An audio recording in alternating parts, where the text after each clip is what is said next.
Hi అండి, నమస్తే. ఈరోజు నేను కాలీఫ్లవర్ కర్రీ అయితే వండుతున్నానండి. అది ఎలా చేసుకోవాలో చూపిస్తారండి.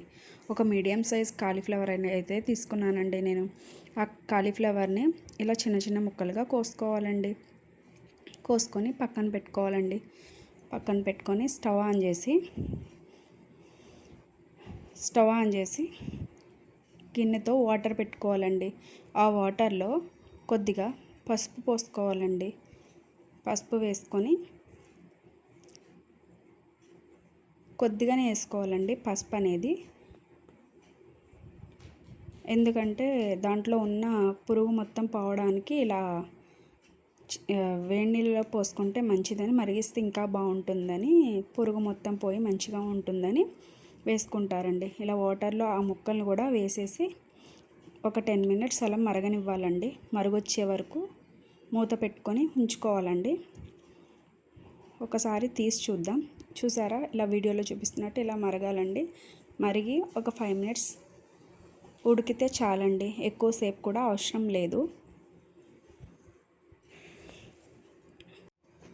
చూసారా అండి, ఇలా మరిగిపోయిన తర్వాత ఆ ముక్కల్ని దించి వాడివేయాలండి. వాడివేసి పక్కన పెట్టుకోవాలండి శుభ్రంగా చేసుకొని.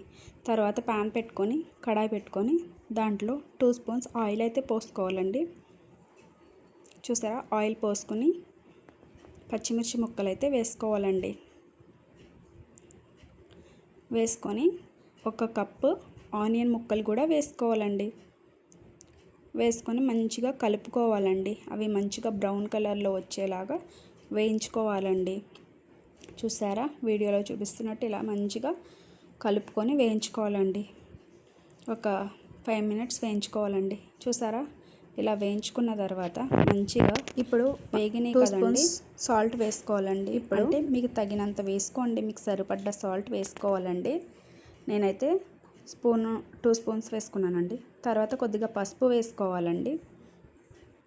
వేసుకొని ఒక్కసారి మంచిగా కలుపుకోవాలండి. ఆ ముక్కలన్నీ మంచిగా కలిసేలా కలుపుకోవాలండి. చూసారా, వీడియోలో చూపిస్తున్నట్టు ఇలా కలుపుకోవాలండి. కలుపుకున్న తర్వాత ఒక 2 స్పూన్స్ అల్లం వెల్లుల్లి పేస్ట్ వేసుకోవాలండి.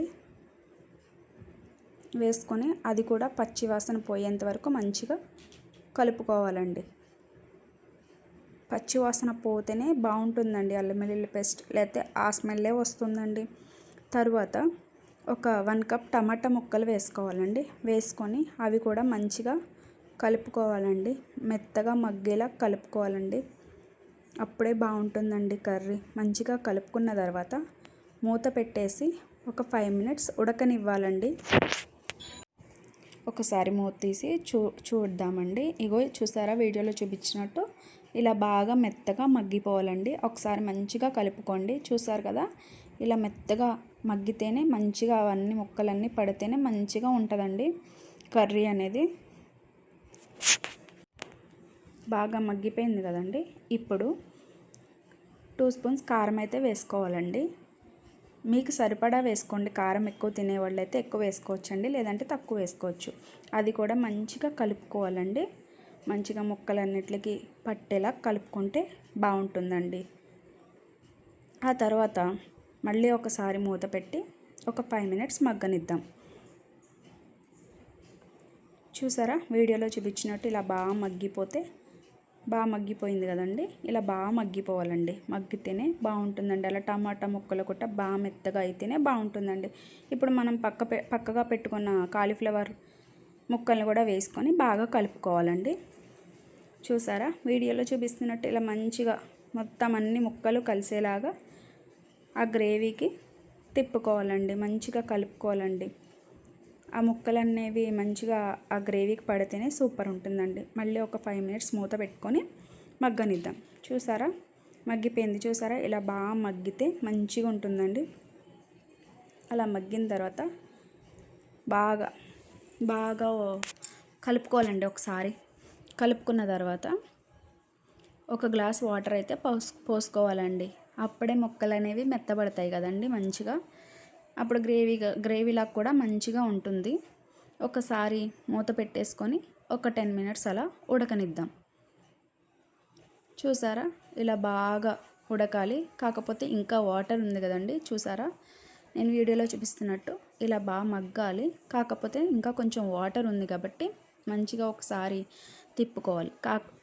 అంతకన్నా ముందు 1 స్పూన్ గరం మసాలా వేసుకొని బాగా కలుపుకోవాలండి.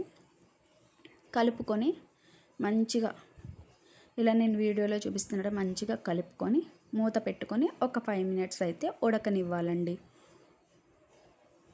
చూసారా, ఇప్పుడు మూత తీసి చూద్దాం.